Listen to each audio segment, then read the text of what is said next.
Welcome to the newest installment of the Untitled Film Nerd Project. My name is Philip, and joining me as always is Teacher.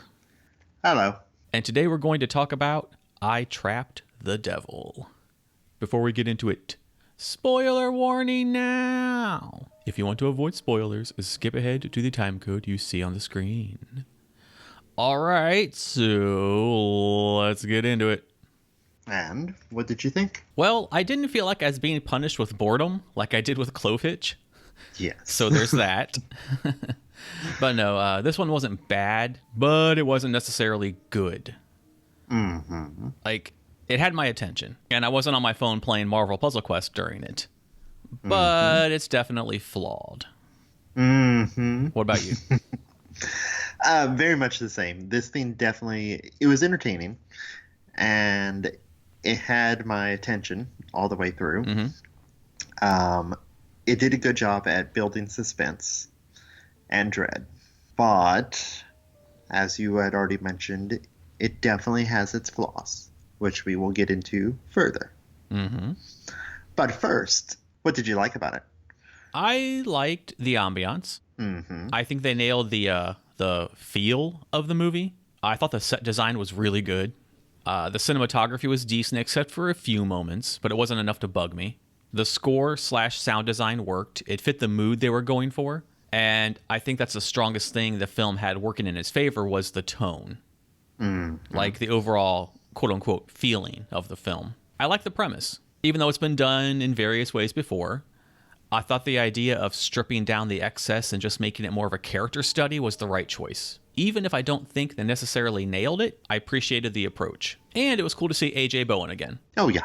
It's always good to see him. He's graced our channel quite a few times in movies such as Dead Night, You're Next, The Guest, The Sacrament, The House of the Devil. And not on the channel because I don't think you've seen it yet, but he was also in the 2007 movie The Signal. Yeah, I've not seen it yet. Of which I love and own, and have owned it since 2007. Mm-hmm.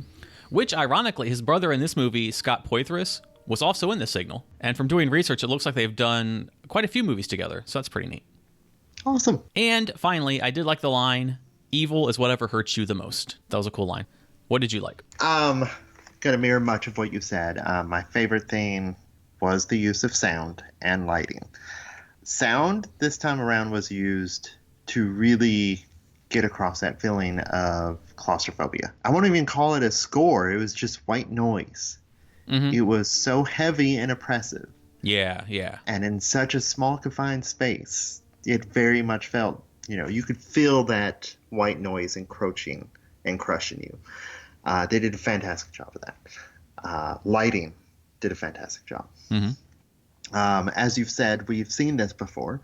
We've seen this very plot almost identically with Pod.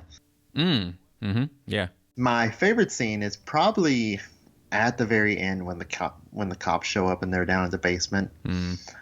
I like that entire scene, and I like the build up to the door opening. Mm.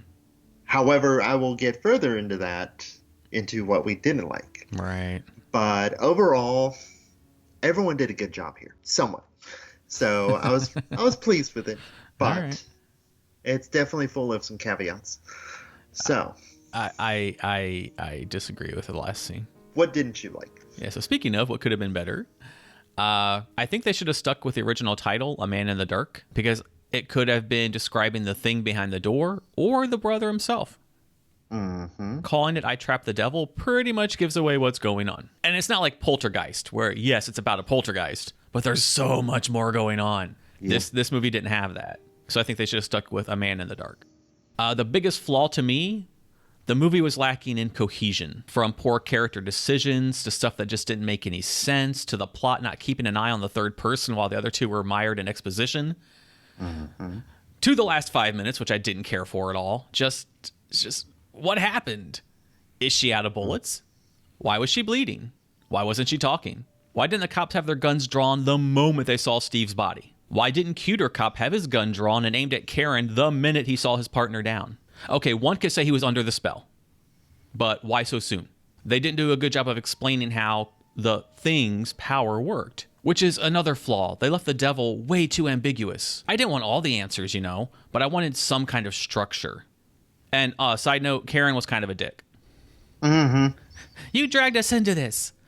I said out loud, he told you to leave. Fuck you.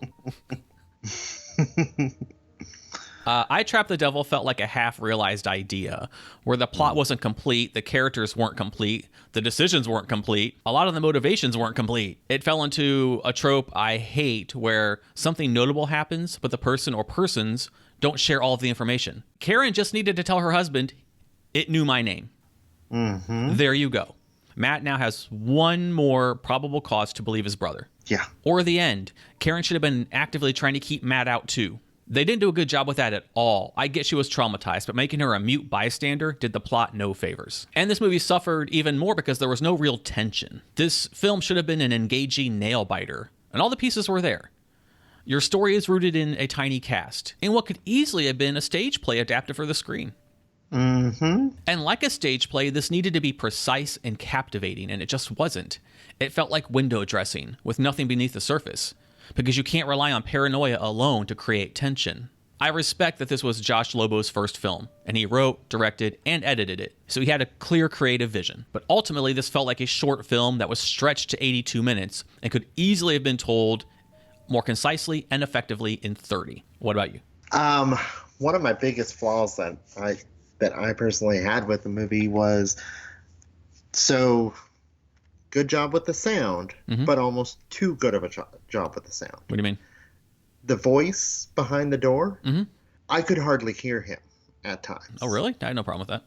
Because the music was just so oppressive. And I'm just like, okay, well, I'm sure he's saying something creepy, but I can't quite make all of it out. It's odd. So the last 5 minutes, like I said, I liked it up until that door opened. I would have much rather have had it been either just a hoof coming out or just the room being empty. Oh, yeah.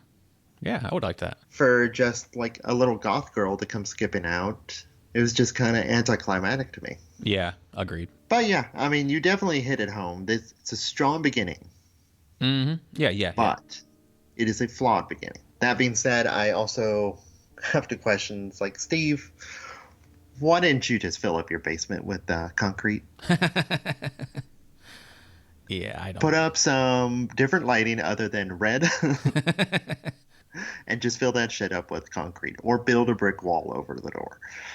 But yeah, true. That's my main problem. And think about it just now. Steve kept saying, something's coming, like something coming for the thing behind the door.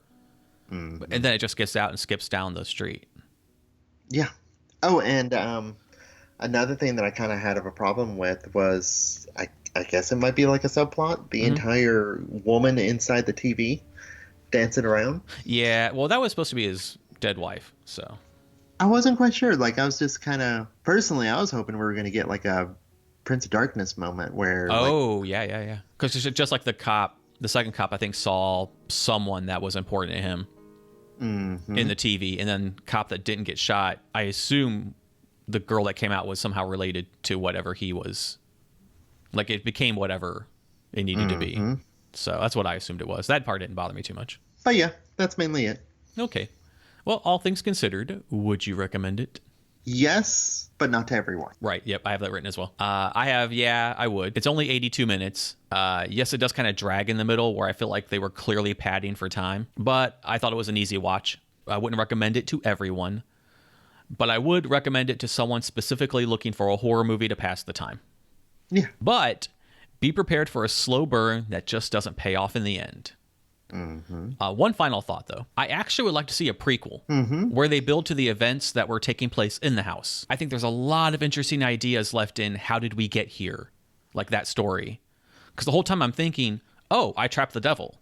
Okay, how? How did you trap the devil? Like, seriously, how? Like, Steve doesn't look like he can like go check the mail without tripping over himself. How did you trap the devil? But with the right writer, director, this could be one of those sequel is better than the first one type things. And if done right, you could build a franchise out of this. Because, as I said, the premise is very, very strong. All right, anything else you'd like to add?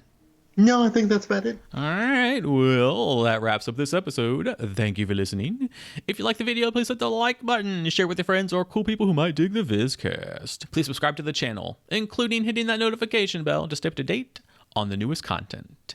And there is a link in the description below for the Patreon that covers all of the creative endeavors. So please consider showing your support. And until next time, my name is Philip. And I'm TJ. And we'll see you in the next video. Goodbye. Bye.